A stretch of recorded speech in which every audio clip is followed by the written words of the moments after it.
वनवास के दौरान प्रभु श्री राम को अपने पिता राजा दशरथ की मृत्यु का पता चला तो वह उनका पिंडदान करने के लिए बिहार के गया धाम पहुंचे। भगवान राम और लक्ष्मण पिंडदान की तैयारी के लिए सामग्री एकत्रित करने चले गए।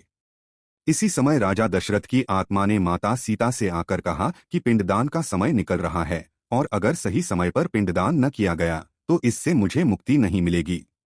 लेकिन उस समय वहां पर राम जी उपस्थित नहीं थे, जिस कारण माता सीता ने खुद ही पिंडदान करने का निर्णय लिया। राजा दशरथ के पिंडदान के समय सीता जी ने तट पर मौजूद ब्राह्मण, गाय, वटवृक्ष, कौवे और फल्गु नदी को इसका साक्षी बनाया।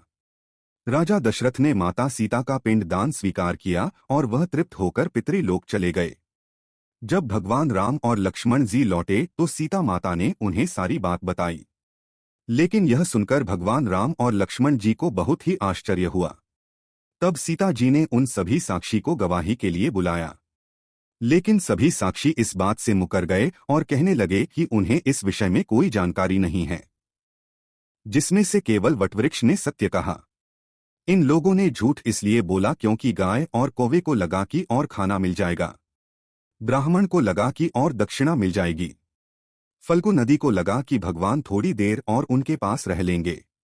चारों गवाहों के झूठ बोलने से माता सीता बहुत क्रोधित हुईं और उन्होंने सभी को श्राप दे दिया। फल्गु नदी को श्राप दिया कि एक समय बाद उसमें पानी नहीं रहेगा। इसी कारण से गया में मौजूद फल्गु नदी आज भी सूखी है। वहीं गाय को यह श्राप मिला कि पूजनीय होने के बाद भी वह खाने के लिए दर बदर भटकेगी, जिसे आज हम सच होते हुए देखते हैं। वहीं माता सीता ने ब्राह्मण को यह श्राप दिया कि उसे कितना भी मिले लेकिन फिर भी उसके यहाँ हमेशा दरिद्रता बनी रहेगी। इसी के साथ कौए को यह श्राप मिला कि अकेले खाने से उसका पेट नहीं भरेगा और उसकी आकस्मिक मृत्यु होगी।